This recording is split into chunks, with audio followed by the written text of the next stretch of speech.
ꯑꯩꯈꯣꯏꯒꯤ 2024ꯒꯤ ꯔꯥꯁꯤꯒꯤ ꯃꯈꯥ ꯇꯥꯔꯛꯄ ꯑꯣꯏꯅ ꯃꯊꯪꯒꯤ ꯔꯥꯁꯤꯁꯤꯅ ꯑꯩꯈꯣꯏꯒꯤ ꯃꯤꯊꯨꯟ ꯔꯥꯁꯤꯒꯤ ꯌꯦꯡꯃꯤꯟꯅꯔꯁꯦꯀꯣ ꯃꯤꯊꯨꯟ ꯔꯥꯁꯤꯒꯤꯁꯦ ꯀꯂꯔ ꯍꯥꯏꯔꯒꯦꯀꯣ ꯍꯟꯗꯛꯀꯤ ꯑꯣꯏꯅ ꯍꯥꯏꯔꯒꯗꯤ ꯒ꯭ꯔꯤꯟ ꯌꯦꯜꯂꯣ ꯑꯣꯔꯦꯟꯖꯀꯨꯝꯕꯁꯦ ꯈꯔ ꯁꯤꯖꯤꯟꯅꯕꯤꯌꯨꯀꯣ ꯑꯩꯈꯣꯏꯅ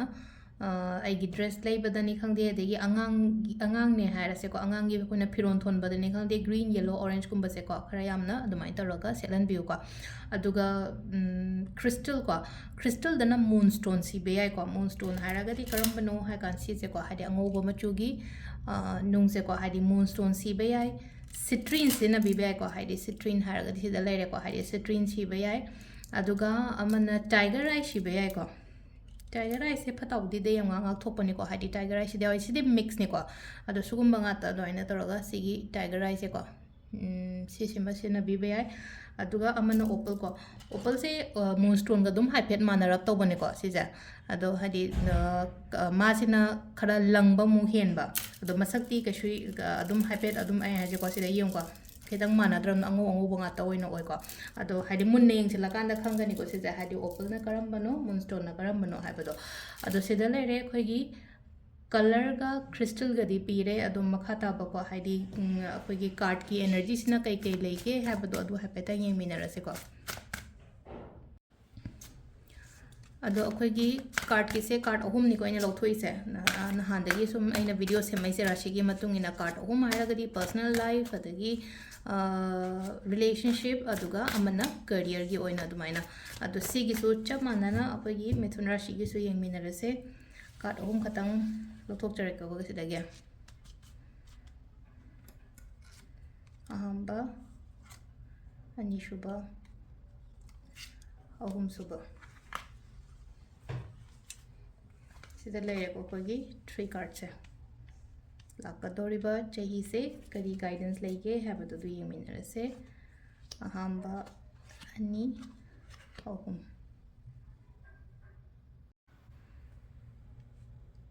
ꯑꯗꯣ ꯁꯤꯗ ꯂꯩꯔꯦ ꯑꯩꯈꯣꯏꯒꯤ ꯀꯥꯔꯠ ꯑꯍꯨꯝꯁꯦꯀꯣ ꯑꯍꯥꯟꯕ ꯂꯥꯛꯏꯕ ꯀꯥꯔꯠꯁꯦꯀꯣ ꯍꯥꯏꯗꯤ ꯍꯟꯗꯛꯀꯤ ꯆꯍꯤꯀꯣ ꯑꯩꯒꯤ ꯄꯔꯁꯅꯦꯜ ꯂꯥꯏꯐ ꯍꯥꯏꯔꯁꯤꯅꯦꯀꯣ ꯄꯔꯁꯅꯦꯜ ꯂꯥꯏꯐꯁꯤꯗꯀꯣ ꯍꯥꯏꯗꯤ ꯗꯤꯁꯤಷꯟ ꯃꯦꯀꯤꯡꯒꯨꯝꯕ ꯀꯩꯒꯨꯝꯕꯁꯦ ꯍꯥꯏꯗꯤ ꯀꯩꯅꯣꯝꯃ ꯑꯩꯅ ꯇꯧꯗꯣꯏꯅꯦ ꯈꯜꯂꯒꯗꯤꯀꯣ ꯂꯦꯞꯄ ꯉꯝꯒꯅꯤꯀꯣ ꯐꯖꯅ ꯌꯥꯝꯅ ꯀ꯭ꯂꯤꯌꯔ ꯑꯣꯏꯕꯗꯣ ꯍꯥꯏꯗꯤ ꯃꯃꯥꯡ ꯆꯍꯤ ꯅꯠꯇ꯭ꯔꯒ ꯍꯧꯈꯤꯕ ꯃꯇꯝꯗ ꯀꯟꯐ꯭ꯌꯨಷꯟꯒꯨꯝꯕ ꯂꯩꯌꯦꯅ ꯈꯜꯂꯁꯦꯕ ꯍꯟꯗꯛꯀꯤ ꯑꯣꯏꯅ ꯍꯥꯏꯔꯒꯗꯤ ꯀꯟꯐ꯭ꯌꯨಷꯟꯒꯨꯝꯕ ꯂꯩꯔꯣꯏꯀꯣ ꯍꯥꯏꯗꯤ ꯌꯥꯝꯅ ꯀ꯭ꯂꯤꯌꯔ ꯑꯣꯏꯒꯅꯤꯀꯣ ꯑꯩꯅ ꯇꯧꯗꯣꯏꯁꯦ ꯀꯔꯤꯅꯣ ꯑꯩꯅ ꯄꯥꯝꯃꯤꯁꯦ ꯀꯔꯤꯅೋ ꯍꯥꯏꯕꯗꯣ ꯌꯥꯝꯅ ꯀ꯭ꯂꯤꯌꯔ ꯑꯣꯏꯅ ꯆꯠꯀꯅꯤ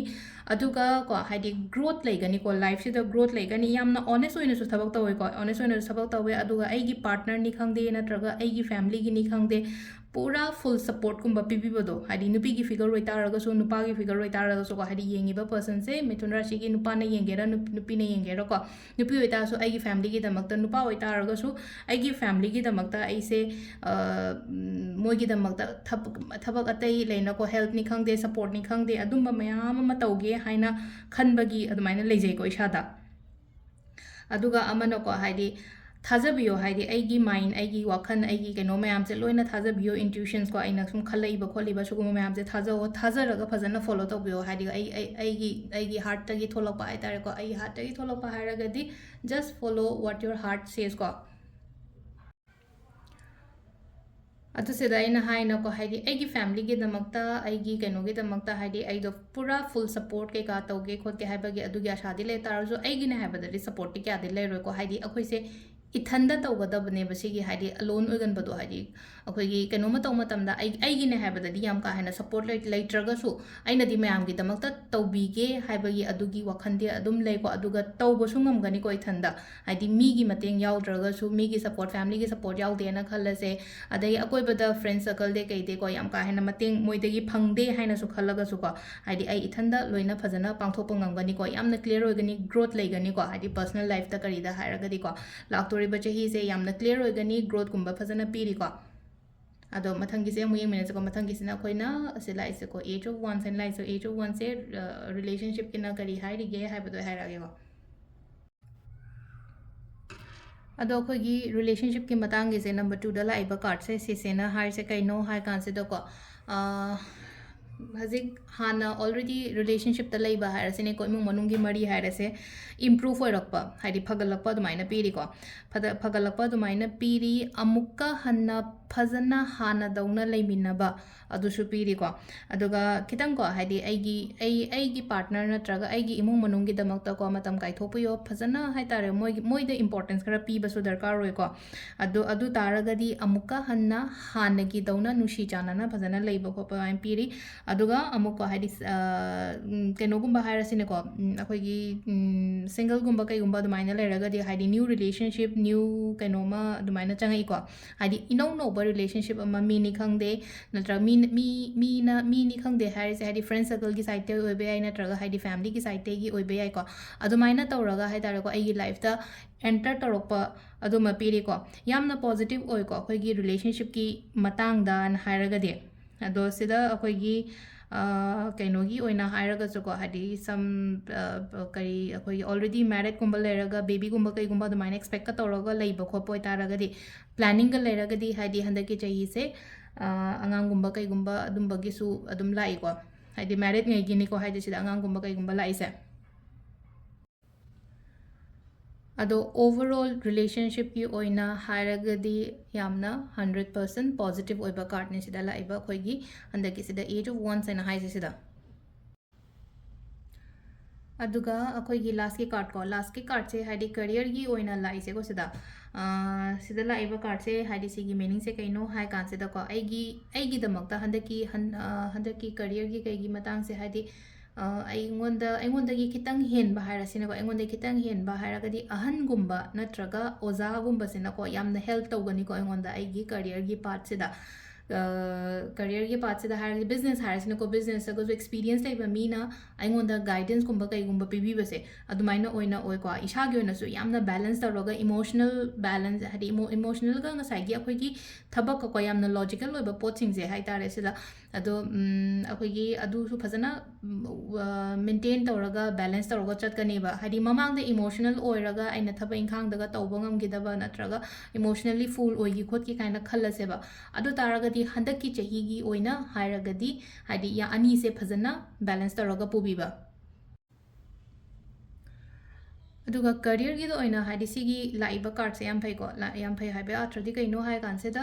ꯑꯩꯈꯣꯏꯒꯤ ꯑꯩꯈꯣꯏꯅ ꯊꯕꯛ ꯑꯃ ꯇꯧꯕ ꯃꯇꯝ ꯅꯠꯇ꯭ꯔꯒ ꯀꯩꯅꯣꯝꯃ ꯇꯧꯕ ꯃꯇꯝꯗ ꯍꯥꯏꯗꯤ ꯑꯩꯈꯣꯏꯅ ꯃꯥꯏ ꯄꯥꯛꯑꯒꯗꯤ ꯀꯞꯁꯀꯨꯝꯕꯁꯦ ꯐꯪꯗ꯭ꯔꯥ ꯁꯨꯃꯥꯏꯅ ꯇꯧꯕ ꯀꯞꯁꯦ ꯍꯥꯏꯗꯤ ꯑꯩꯈꯣꯏꯅ ꯀꯣꯝꯄꯤꯇꯤꯁꯟꯅꯤ ꯈꯪꯗꯦ ꯑꯃꯅꯤ ꯈꯪꯗꯦ ꯁꯩꯔꯦꯡ ꯊꯤꯕꯗꯒ ꯐꯥꯔꯁ ꯇꯥꯔꯒꯗꯤ ꯀꯞꯁꯀ ꯐꯪꯉꯤꯗꯅꯀꯣ ꯑꯗꯨꯃꯥꯏꯅ ꯑꯩꯅ ꯍꯟꯗꯛꯀꯤ ꯆꯍꯤꯒꯤ ꯑꯣꯏꯅ ꯍꯥꯏꯔꯒꯗꯤ ꯑꯩꯉꯣꯟꯗ ꯑꯆꯤꯞ ꯇꯧꯔꯛꯄꯁꯦ ꯉꯁꯥꯏꯒꯤ ꯑꯩꯅ ꯍꯥꯏꯕꯨꯗꯤ ꯍꯥꯏꯈ꯭ꯔꯦꯀꯣ ꯍꯥꯏꯗꯤ ꯏꯃꯣꯁꯅꯦꯜꯂꯤ ꯀꯔꯤ ꯀꯔꯥ ꯁꯤꯒꯨꯝꯕ ꯃꯌꯥꯝꯁꯦ ꯂꯣꯏꯅ ꯕꯦꯂꯦꯟꯁ ꯇꯧꯔꯒ ꯅꯍꯥꯟꯈꯩ ꯍꯥꯏꯗꯤ ꯏꯃꯣꯁꯅꯦꯜꯂꯤ ꯈꯇꯪ ꯕ꯭ꯂꯣꯀꯦꯠ ꯅꯠꯇ꯭ꯔꯒ ꯕ꯭ꯂꯣꯀꯦꯖꯦꯁꯀꯨꯝꯕ ꯂꯩꯌꯦꯅ ꯍꯥꯏꯔꯁꯦ ꯊꯕꯛ ꯏꯪꯈꯥꯡ ꯇꯧꯕꯗꯨꯗ ꯃꯤꯁꯦ ꯁꯦꯟꯁꯤꯇꯤቭ ꯑꯣꯏꯔꯒꯗꯤ ꯏꯃꯣꯁꯅꯦꯜ ꯑꯣꯏꯔꯒꯗꯤ ꯃꯦꯖꯔ ꯗꯤꯁꯤꯖꯟꯒꯨꯝꯕꯁꯦ ꯂꯧꯕ ꯉꯝꯗꯦꯗꯅ ꯑꯗꯣ ꯍꯟꯗꯛ ꯍꯥꯏꯔꯒꯗꯤ ꯂꯥꯛꯏꯕꯁꯤꯗꯗꯤ ꯃꯦꯆ꯭ꯌꯣꯔꯤꯇꯤ ꯂꯦꯚꯦꯜꯁꯦ ꯑꯃꯨꯛꯀ ꯍꯦꯟꯅꯁꯨ ꯍꯦꯜꯂꯦ ꯑꯗꯨꯒ ꯑꯃꯅ ꯑꯩꯒ ꯅꯛꯅꯔꯤꯕ ꯑꯍꯟ ꯂꯃꯟꯒꯨꯝꯕ ꯂꯩꯔꯤꯕ ꯈꯣꯠꯂꯤꯕ ꯃꯌꯥꯝꯁꯦ ꯃꯣꯏꯗꯒꯤꯁꯨ ꯑꯦꯛꯁꯄꯤꯔꯤꯌꯦꯟꯁ ꯃꯌꯥꯝ ꯑꯃ ꯒꯦꯟ ꯇꯧꯔꯦꯕ ꯑꯗꯨꯗꯨꯅ ꯍꯥꯏꯗꯤ ꯁꯤꯗ ꯂꯥꯛꯏꯕ ꯀꯥꯔꯗꯁꯦ ꯍꯥꯏꯗꯤ ꯀꯔꯤꯌꯔꯒꯤ ꯑꯣꯏꯔꯣ ꯅꯠꯇ꯭ꯔꯒ ꯄꯩꯁꯥ ꯅꯨꯡꯁꯥꯒꯤ ꯑꯣꯏꯔꯣ ꯌꯥꯝꯅ ꯐꯖꯅ ꯂꯥꯛꯄ ꯑꯣꯏꯅ ꯄꯤꯀꯣ ꯍꯟꯗꯛꯀꯤ ꯆꯍꯤꯒꯤ ꯑꯣꯏꯅ ꯍꯥꯏꯔꯛꯑꯒꯗꯤ ꯑꯗꯣ ꯁꯤꯗ ꯂꯩꯔꯦ ꯑꯩꯈꯣꯏꯒꯤ ꯀꯥꯔꯗꯀꯤ ꯃꯦꯁꯦꯖꯅ ꯑꯗꯨꯒ ꯑꯣꯔꯦꯀꯜ ꯀꯥꯔꯗꯀꯤ ꯍꯥꯏꯐꯦꯠ ꯌꯦꯡꯉꯁꯤꯀꯣ ꯑꯣꯔꯦꯀꯜ ꯀꯥꯔꯗꯀꯤꯅ ꯀꯔꯤ ꯒꯥꯏꯗꯦꯟꯁ ꯂꯩꯒꯦ ꯍꯥꯏꯕꯗꯣꯀꯣ सेम नहानदगी अखोइना तौबो दुमाइना 3 कार्ड्स लौथोअसि सिदगिसु 1 2 3 को अदुगा सिदा लाइबा अखोइगी कार्ड से को सिदा ममिंग से को हाइदी वीस्टा पालस एटिना अदुगा नॉट नोट हैना मगा लाइ को वीस्टा सिना हाइ बात्रा से कइनो हाइ कांजे को हाइदी स्पिरिचुअल ओइरको से हना हांगै लाइटिन बिलीव तौरमद्रगो सु हौजिकी ओइना हाइरागदि को हाइदी बिलीव तौरकपदो हाइदी लाइटिन खोइरमबदने खंगदे नियम चुमना खोइरमबनी खंगदे अदुमाइना गुम्बा ओइरकपसे को हाइदी स्माइना पीरी को हाइदी क्वाइ फर्स्ट लाइबसे हाइदी एस्ट्रो मीनिंग हाइरागदि हाइदी वीस्टा की एस्ट्रो मीनिंग स्माइना लेको अदो मथंगी जरा हाइदी ममिंग से लोइ तोखरसे को अनिसुबा कार्ड सिना हाइसे कइनो हाइ कांसिदो को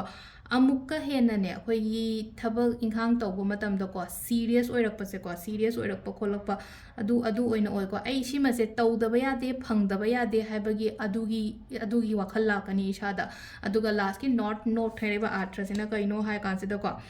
ꯗꯤꯁꯤꯄ꯭ꯂꯤꯟ ꯀꯣ ꯍꯥꯏꯗꯤ ꯌꯥꯝꯅ ꯗꯤꯁꯤꯄ꯭ꯂꯤꯟ ꯑꯣꯏꯕ ꯌꯥꯝꯅ ꯀꯩꯅꯣ ꯑꯦꯝꯕꯤꯁꯤꯌꯁ ꯑꯣꯏꯕ ꯑꯣꯏꯗꯣꯏꯅꯤꯀꯣ ꯁꯤꯁꯦ ꯑꯗꯣ ꯊꯕꯛꯇꯒ ꯍꯥꯏꯔꯒꯁꯨꯀꯣ ꯌꯥꯝ ꯐꯖꯅ ꯇꯧꯒꯅꯤꯀꯣ ꯍꯥꯏꯗꯤ ꯑꯣꯜꯔꯦꯗꯤ ꯊꯕꯛꯀ ꯇꯧꯕ ꯃꯤ ꯑꯣꯏꯔꯒꯁꯨꯀꯣ ꯍꯟꯗꯛꯀꯤ ꯃꯇꯥꯡꯁꯤꯅꯀꯣ ꯍꯥꯏꯗꯤ ꯑꯃꯨꯛꯀ ꯁꯤꯟꯁꯤꯌꯔꯂꯤ ꯍꯦꯟꯅ ꯊꯕꯛ ꯇꯧꯕꯁꯦꯀꯣ ꯁꯦ ꯅꯣꯠꯁꯤꯅ ꯑꯩꯈꯣꯏꯅ ꯁꯤꯝꯕꯂꯥꯏꯁ ꯇꯧꯔꯤꯁꯦ ꯀꯩꯅꯣ ꯍꯥꯏꯕ ꯃꯇꯝꯁꯤꯗ ꯂꯥꯏꯐꯁꯦ ꯌꯥꯝ ꯐꯖꯅ ꯁ꯭ꯃꯨꯠꯂꯤ ꯆꯠꯄ ꯑꯗꯨꯝꯕꯁꯨ ꯄꯤꯔꯤꯀꯣ ꯑꯦꯅꯔꯖꯤ ꯑꯐꯕꯅꯦ ꯁꯤꯗ ꯂꯥꯛꯏꯁꯦꯀꯣ ꯑꯦꯅꯔꯖꯤ ꯑꯐꯕꯅꯦꯅ ꯍꯥꯏꯔꯒꯗꯤ ꯍꯥꯏꯗꯤ ꯄꯣꯖꯤꯇꯤቭ ꯑꯦꯅꯔꯖꯤꯒꯨꯝꯕ ꯀꯩꯒꯨꯝꯕ ꯌꯥꯝꯅ ꯏꯁꯥꯗ ꯑꯗꯨꯝꯕꯁꯨ ꯐꯤꯜ ꯇꯧꯒꯅꯤꯀꯣ ꯑꯗꯣ ꯁꯤꯗ ꯂꯩꯔꯦ ꯑꯩꯈꯣꯏꯒꯤ ꯒꯥꯏꯗꯦꯟꯁꯁꯦꯀꯣ ꯑꯦꯁꯇ꯭ꯔꯣ ꯀꯥꯔꯠꯀꯤ ꯒꯥꯏꯗꯦꯟꯁꯁꯤꯗ ꯂꯩꯔꯦ ꯑꯗꯨꯒ ꯑꯃ ꯀꯥꯔꯠꯀꯤ ꯃꯦꯁꯦꯖꯁꯨ ꯍꯥꯏꯐꯦꯠꯄꯨꯗꯤ ꯑꯩꯅ ꯍꯥꯏꯔꯦꯅꯀꯣ ꯑꯗꯣ ꯁꯤꯗ ꯂꯩꯔꯦ ꯃꯤꯊꯨꯟ ꯔꯥಶꯤꯒꯤ ꯑꯣꯏꯅ 2024ꯒꯤ ꯃꯈꯥꯒꯤ ꯃꯊꯪꯒꯤ ꯔꯥಶꯤꯒ ꯑꯃꯨꯛ ꯌꯦꯡꯃꯤꯟꯅꯔꯁꯦ ꯊꯦꯡꯛ ꯌꯨ